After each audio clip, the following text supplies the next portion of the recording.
Bulldozer कोई नया नहीं है। पिछले 5 साल से एपीसीआर इसको मॉनिटर कर रही है और हम इसको कोर्ट के अंदर भी लड़ रहे हैं और ऐसे मीडिया एडवोकेसी के ज़रिए भी हम कोशिशें कर ही रहे हैं। लेकिन हाल ही की 2 घटनाओं ने जो है पूरा जो है हिंदुस्तान के अंदर जो ये चीज़ें वायरल हुई और लोगों का गुस्सा जो बुलडोज़र के ख़िलाफ़ देखने को मिला है, उसके लिए ये आज प्रेस कॉन्फ्रेंस है। हम लोग फील्ड विज़िट किए वहाँ पे, उदयपुर और छतरपुर दोनों जगह पे, ताकि आपको बुलडोज़र की सच्चाई से रूबरू करा सकें। उदयपुर से अगर शुरुआत करते हैं, उदयपुर में एक घटना होती है जो नाइफ स्टैबिंग की घटना है और वैसी घटनाएं लगभग 4 से 7 जो मैंने न्यूज़पेपर कटिंग कलेक्ट की है हाल ही के दिनों में उदयपुर के अंदर ही हुई हैं। और सिर्फ ये कि ये स्पेसिफिक घटना जिसमें 2 कम्युनिटी के लोग शामिल थे, बल्कि बच्चे शामिल थे, हमें इस बात पे भी देखना चाहिए कि अगर ये नाइफ स्टैबिंग की घटना जो है स्कूलों में हो रही है तो उसके लिए हम एज अ सोसाइटी क्या कदम उठा रहे हैं। बट अगर हम स्टेट का देखें, स्टेट इंस्टीट्यूशंस का रिस्पांस देखें और जो मॉब है, जो एक विचारधारा के लोग हैं, उनका रिस्पांस देखें, तो हम जो है आज जो यहाँ पे बैठे हैं उसकी हमें ज़रूरत नहीं पड़ती। हम देखते हैं कि कैसे एक मॉब जो है इकट्ठा होता है हॉस्पिटल के बाहर और वो पूरी दुकानों को, मुस्लिम दुकानों को चुन चुन के मुसलमानों की मस्जिदों को, मुसलमानों के कारोबारों को नुकसान पहुंचाने के लिए पूरी कोशिश करता है और पुलिस उसके शाना बशाना उसके साथ जो है चलती है।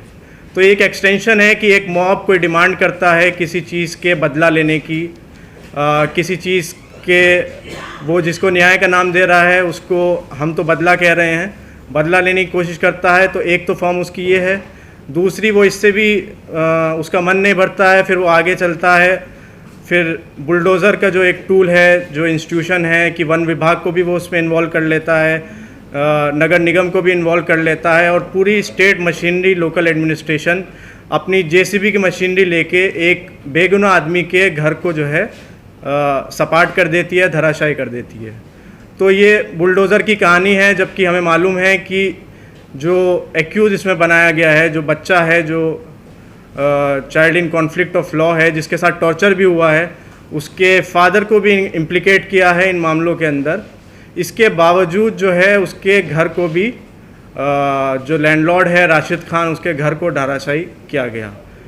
और इसमें एक ख़ास बात यह है, जो राशिद खान ने भी बताया और जो एक्यूज़ की फैमिली है उसने वहाँ की अथॉरिटीज़ को इस बात से अवगत कराया कि जो एक्यूज़ड है उसका एक इनहैबिटेबल हाउस जो कच्चा है, उसकी दीवारें ऐसी नहीं हैं, उसकी छत जो है वो पक्की नहीं है, वो पहाड़ के ऊपर एक बना हुआ है। क्योंकि वहाँ पे बुलडोज़र पहुँचने का रास्ता नहीं है और अथॉरिटीज़ को जो है हीरो बनना है, ऑप्टिक्स में खेलना है, तो वो जो है उसके लैंडलॉर्ड का, जहाँ पे वो लोग रहते थे, वहाँ पे बुलडोज़ कर देते हैं। तो ये पूरी तरीके से बुलडोज़र की कार्रवाई एक तरीके से जिसे हम प्यूनिटिव कलेक्टिव पनिशमेंट कहते हैं, यानी कि सामूहिक सज़ा वो देना चाहते हैं, वो बदला देना चाहते हैं और स्टेट मशीनरी जो है वो हिस्सेदार बनती है। ऐसे ही छतरपुर के अंदर हम देखते हैं जुलूस निकाला जाता है, जबकि सुप्रीम कोर्ट की, हाई कोर्ट्स की स्पेसिफिक गाइडलाइंस हैं, पुलिस रूल्स के अंदर ये बातें लिखी हुई हैं। फेमस डीके बासु गाइडलाइंस हैं कि पब्लिक शेमिंग, यानी कि आप जो है जुलूस नहीं निकाल सकते अपराधियों का या जिनके ऊपर सस्पेक्ट्स हैं, जो इल्ज़ाम लगे हैं। फिर भी उनसे एक नारा लगाया जाता है कि पुलिस हमारी बाप है, अपराध करना पाप है।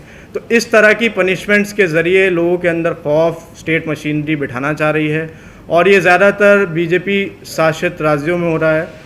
और हम देखते हैं कि अगर जो है वहाँ पे एक प्रोटेस्ट हुआ था, वो वायलेंट हुआ, पुलिस से झड़प हुई, तो ऐसे ही प्रोटेस्ट दूसरे राज्यों में भी हो रहे हैं। तो मामला एक ही है लेकिन रिस्पांस अलग है। झारखंड में हमने देखा क्या प्रोटेस्ट हुआ, कैसे बीजेपी के कार्यकर्ताओं ने, बंगाल में हमने देखा, हाल ही में कल हमने गाज़ियाबाद में देखा। लेकिन सिलेक्टिवली जब मुसलमान प्रोटेस्ट करता है तो क्या रिस्पांस स्टेट मशीनरी का होता है, वो देखने हमारे लिए योग्य है, जो हमने अपनी रिपोर्ट्स के अंदर इंक्लूड किया है। तो हम यही कहना चाहते हैं कि स्टेट मशीनरी एक तरीके से मोबोक्रेसी के एक्सटेंशन की तरह काम कर रही है, यानी कि वो उसने जो है अपने आप को जो है उनके रिमोट कंट्रोल अपना जो है उनके हाथ में थमा दिया गया है। तो डेमोक्रेसी तो कहना बहुत मुश्किल है, तो ये एक तरीके से मॉबोक्रेसी का जो है राज आ चुका है। उसमें बुलडोज़र है, पब्लिक परेड है और कस्टोडियल टॉर्चर है और बहुत सारी चीज़ें हैं। 21 तारीख को ये जो घटना हुई है, असल में पहले से कलेक्टर साहब को ये बता दिया गया था और एसपी साहब को कि ये हम लोग वहाँ पर एक एफआईआर करवाने के लिए आने वाले हैं। इत्तेफाक से उसी दिन एक और SC/ST ने पूरे भारत को बंद करने का भी ऐलान किया था, तो वो भी चल रहा था। तो पुलिस वहाँ बैठी हुई थी। जब ये लोग वहाँ पहुँचे, उन्होंने कहा कि एफआईआर की जाए हमारी, तो पुलिस ने वहाँ मना किया कि एफआईआर हम नहीं करेंगे, पहले हम इसकी जांच करेंगे, उसके बाद एफआईआर करेंगे। उस पर काफ़ी टाइम तक बहस होती रही।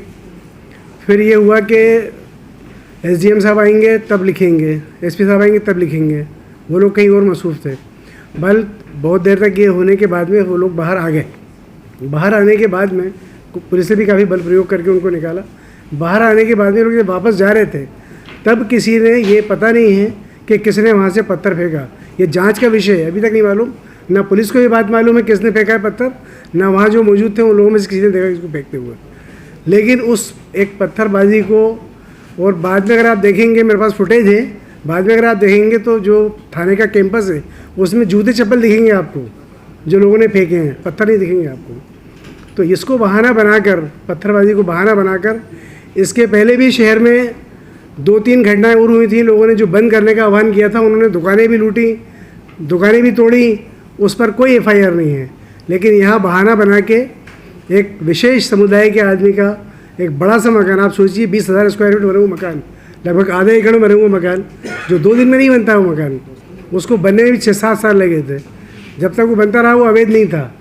इस वक्त वो अवैध हो गया और उसको दूसरे दिन बिना किसी नोटिस के, बिना किसी उसके ले जाके बुलडोज कर दिया, तोड़ दिया गया।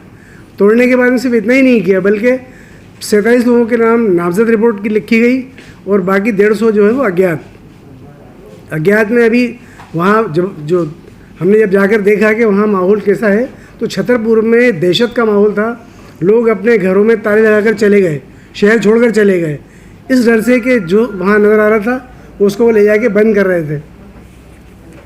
तो इस डर से लोग वहाँ से मकान छोड़ कर चले गए। बात करने के लिए हम गए तो लोग इतने डरे हुए थे कि ऐसा नहीं हम आपसे बात करें और हमें पुलिस पकड़ कर ले जाए। तो छुप के लोगों ने बातें की। इवन ये कि बात होने के बाद में अगर उनका नंबर हमारे पास हो, बोले कि इसको डिलीट कर दीजिए आप, ऐसा नहीं कि बाद में हमसे पूछताछ करें कि आपने क्या कहा है इनसे। तो इस तरह का माहौल बिल्कुल क्रिएट कर दिया गया वहाँ पर और लोग अपने घरों से चले गए हैं। हमने कोशिश की प्रशासन से बात करने की, तो मालूम हुआ कि वो उस दिन CM साहब का दौरा है, तो सब उसमें मसरूफ़ हैं, तो हमसे बात करने का भी समय नहीं मिला उनको। हम 4-5 घंटे वहाँ पर रहे, हमने सब जाके देखा। फैमिली जो जिसका मकान तोड़ा था शहजाद का, उनके और उनके भाइयों के पूरा फैमिली जो उनकी है वो वहाँ से चली गई थी। बाद में सरेंडर कर दिया उन्होंने और अभी वो अंदर है। इसके साथ साथ आपको सोच कर हैरत होगी कि एक आदमी जिसने उस रिपोर्ट लिखने की ड्राफ्टिंग की थी, वो खुद एडवोकेट है, सीनियर एडवोकेट, उनको पकड़ कर लेकर गए। एक बार उनको ले जाके, दूसरी बार फिर रिमांड पे लेके उनको फिर से रिमांड पे लिया, 2 बार रिमांड पे लिया उनको।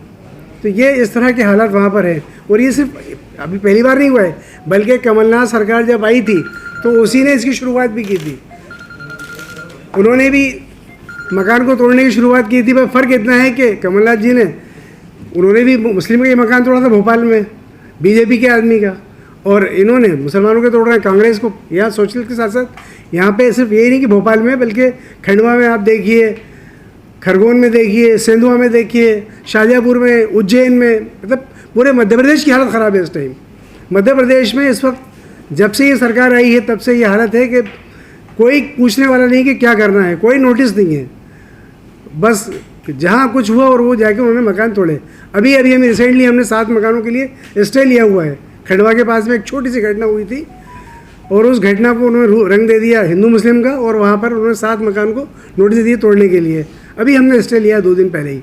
तो ये APCR की टीम वहाँ पहुँची और जाके सर्वे भी किया। और फिर मध्य प्रदेश में हम लोग देख रहे हैं कि इस वक्त बहुत बुरे हाल हैं। जहाँ कहीं कुछ होता है वो ले जाके सीधा, उन्हें और कोई काम ही नहीं है, ना कोई उसकी जांच करना है, ना कोई इसमें दोषियों को देखना है, बस सिर्फ इतना है। और अभी एक आप सबके सामने, आप लोग तो, दिग्विजय सिंह जी ने ये कहा कि भाई, कलेक्टर साहब ने कहा, भिंड कलेक्टर ने ये बात कही कि वो मुसलमान नहीं है इसलिए उसका मकान नहीं तोड़ेंगे हम।